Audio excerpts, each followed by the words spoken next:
But lately, Waldo had begun to worry.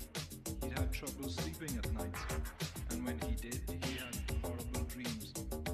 He lay awake at night, tossing and turning underneath his pleated quilt protector, tears welling in his eyes as he pictured Marcia, her sworn vows overcome by liquor and the smooth soothings of some Neanderthal, finally submitting to the final caresses of sexual oblivion.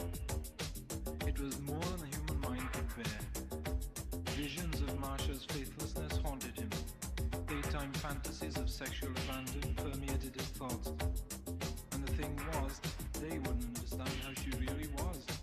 He, Waldo, alone understood this.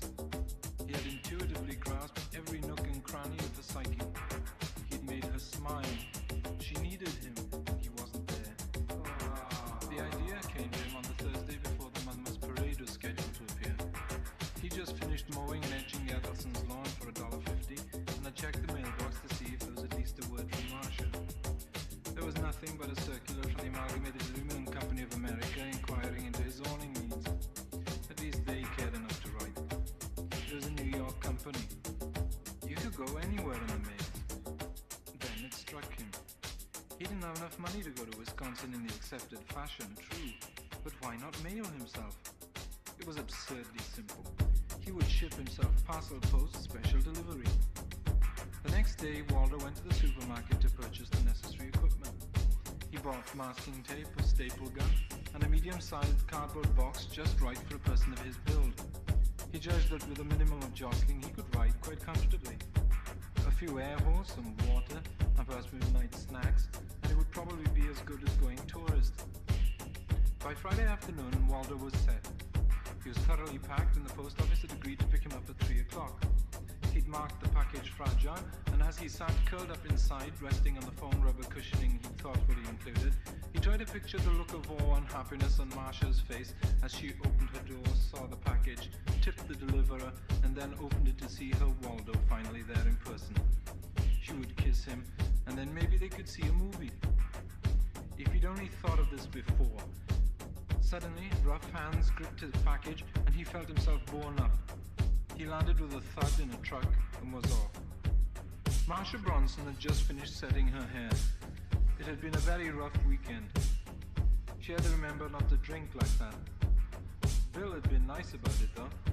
After it was over, he said he still respected her, and after all, it was certainly the way of nature, and even though no, he didn't love her, he did feel an affection for her. And after all, they were grown adults.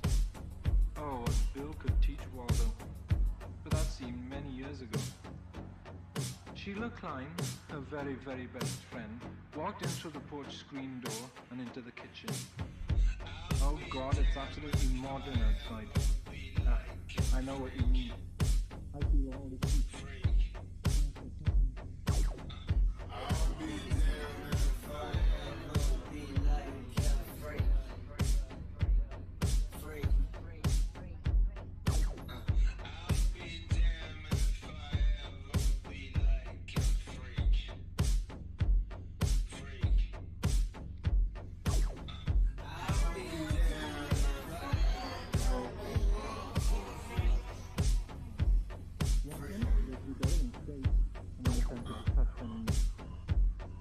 I'll ever touch a daiquiri again. She gave up and sat down, this time nearer the small table that supported the telephone. Maybe Bill will call, she said to Sheila's glance. Sheila nibbled on the cuticle. After last night, I thought maybe you'd be through with him. I know what you mean. My God, he was like an octopus, hands all over the place. She gestured, raising her arms upward in defense. The thing is, after a while, you get tired of fighting with him, you know. And after all, I didn't really do anything Friday and Saturday, so I kind of owed it to him. You know what I mean. She started to scratch. Sheila was giggling with her hand over her mouth. I tell you, I felt the same way. And even after a while, here she bent forward in a whisper, I wanted to. And now she was laughing very loudly. It was at this point that Mr. Jameson of the Clarence Darrow Post Office rang the doorbell of the large stucco-covered frame house. When Marcia Bronson opened the door, he helped her carry the package in. He had his yellow and his green slips of paper signed and left with a 15-cent tip that Marcia had gotten out of her mother's small beige pocketbook in the den. What do you think it is? Sheila asked. Marcia stood with her arms folded behind her back. She stared at the brown cardboard carton that sat in the middle of the living room. I don't know. Inside the package, Waldo quivered with excitement as he listened to the muffled voices.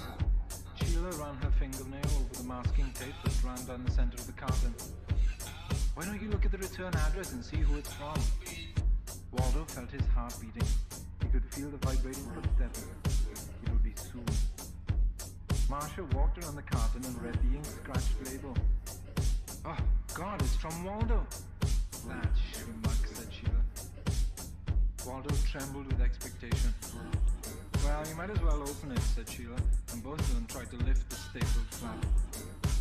Ah, said Marcia, groaning. He must have nailed it shut. They tugged on the flap again. My God, you need a power drill to get this thing open. They pulled again. You can't get a grip. They both stood still, breathing heavily.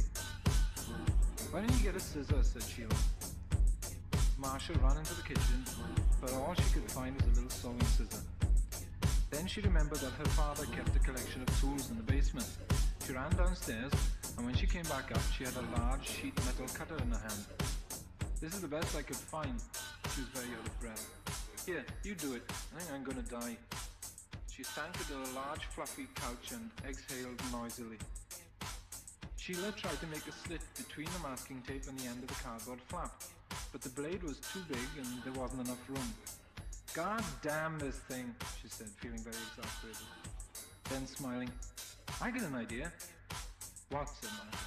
Just watch, said Sheila, touching a finger to her head. Inside the package, Waldo was so transfixed with excitement that he could barely breathe. His skin felt prickly from the heat, and he could feel his heart beating in his throat. It would be soon. Sheila stood quite upright and walked around to the other side of the package. Then she sank down to her knees, grasped the cutter by both handles, took a deep breath, and plunged the long blade through the middle of the package, through the masking tape, through the cardboard, through the cushioning, and right through the center of Waldo Jeffers' head, which split slightly and caused little rhythmic arcs of red to pulsate gently in the morning sun.